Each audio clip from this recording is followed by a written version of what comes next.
True. Dream feature. Any feature. Hypothetical situation, I'm your A&R, and I'm like unlimited budget. Dream feature, you could get anyone in the world. Either feature or just to work with them in the studio. Yeah, I would say either Aphex Twin. Interesting. Or JPEG Mafia, because I remember he actually I think he means a lot to me, because I actually remember there was a point where I saw that like he had like 600 followers. Like it was like before he was really. Of course, MK likes JPEG Mafia. Why wouldn't I put two and two together? Well, I saw him on like the veteran tour. He was like opening for Milo, who's now Rap Ferreria or whatever. But I remember seeing him on that tour when nobody knew who he was, and I literally watched him just like blow up so like fast, like from and that was kind of just crazy to see, because here's this guy that is super influenced by like noise and industrial, and even his older albums are way like he found a way to take the weird shit and make it like palatable for like a wider audience. But his music was really fucking weird. It still is really weird music to be as big as he is. So he was kind of like a big motivator for me. It's like, oh, if he can find a way to take complex ideas and make them simple, then like I can do that. Yeah. So it's I don't want to be him. That's the thing. And there are a lot of artists that I like that.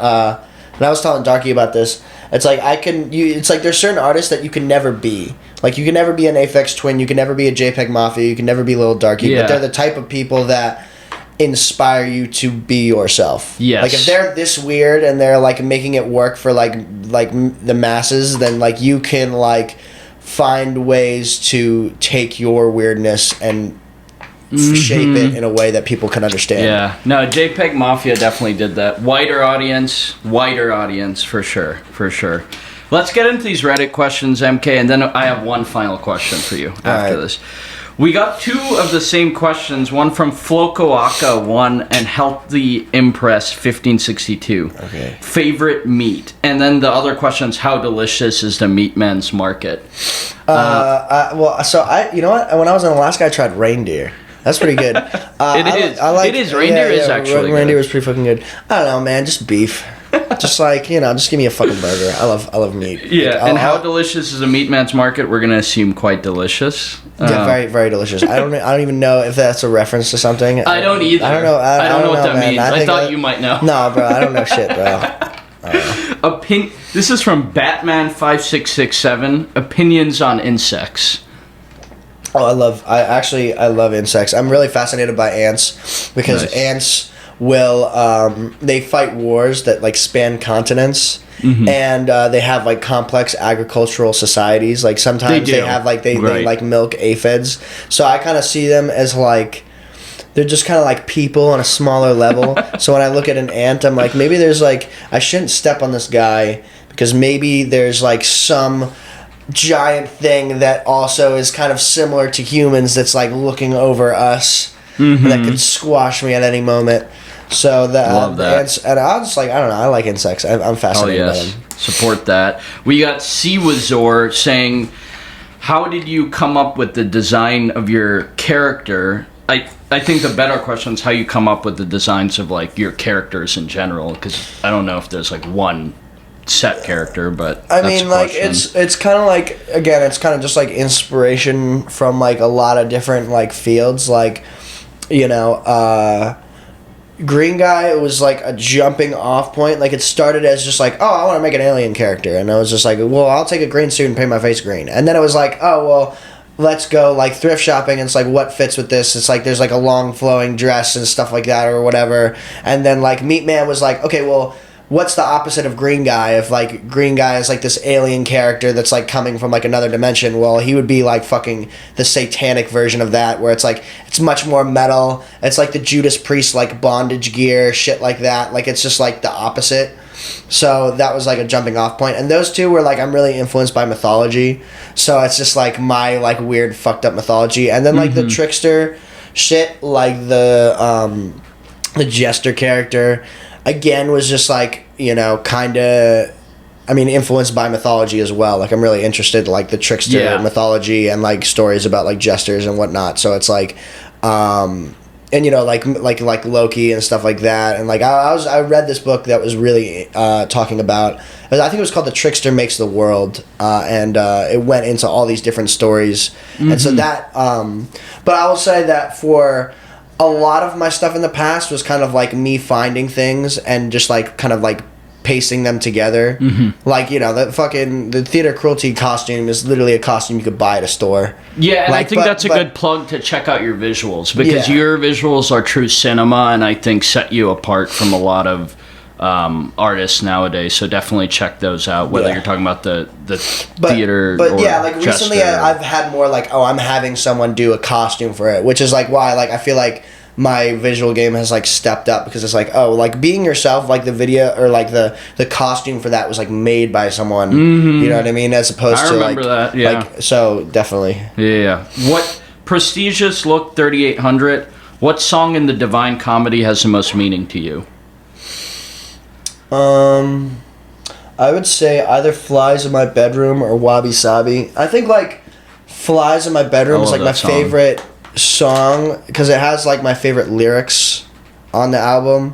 But I think Wabi Sabi to me is like, that album kind of came out of a time when the fate of Spider Gang I wasn't sure about, and I wasn't sure about a lot of things. I was going through a breakup at the time, and it was like that was like the first relationship that I ever was like really, really interested in someone, like really like in love. And I think that again, a lot of things were falling apart, so that was the song that I kind of like. I don't even think it's the best song on the album. That was just the song that I had to write to just basically be like, yeah, just keep going, it's good. Like that was a song. That was my therapy song, where it's just like, it's gonna be fine. Just focus on right now. Every time you've ever fucked up in your life, it's led to something good. So it's like that's what that song is about. Is like not being afraid to like fall flat on your face. Yeah. Because like every time I've made a mistake, or like, I don't know, like I always say this, whenever you get to a point in your life that you are happy or you're content or you've done something that you're proud of, you only got to that moment not because of all the positive things, but also all of the negative things. Right. So you have to be thankful for the negative things as well, because that also makes you who you are. True, man. I'm a promoter, so there's a lot of negativity. Yeah. Every show. Yeah. Last couple of Reddit questions, then we'll get to the final question. Kind of similar, two questions. Your favorite genre of music personally, and what's next for Mr. Ultra? And then the other question from Zycotely, what genre will the next project be? You kind of already answered all three of those. That's just the next project is going to be Human in the Machine. It's going to be... again, it's not like one genre, but it's more like a flavor. Like that's kind of like my last album too. I almost saw it as like the genre. It was like a color palette where it's like, oh, it's more like nostalgic vibes. It's more like music that I listened to growing up, but it's like a lot of different shades of that. My new album is much more electronic, weird, dark, but it's not one genre of electronic music. There's like rap shit on it. There's like, you know, like techno on it. There's like drum and bass on it. Yeah. So that, and then I have so that's called Human in the Machine, and I'm not going to give away the third one, but I know what I want to call it. Soon to come. Soon to come. All right, man. Let's get to this final question. A lot of people have been wondering, and I think I'm the first like interviewer blogger dude that's actually had like a full-length interview with any Spider Gang member since like late 2022, or maybe one of the first ones to maybe ask this question. So you guys had this album 2022. It's a group album. It's called Spider Gang Is Over.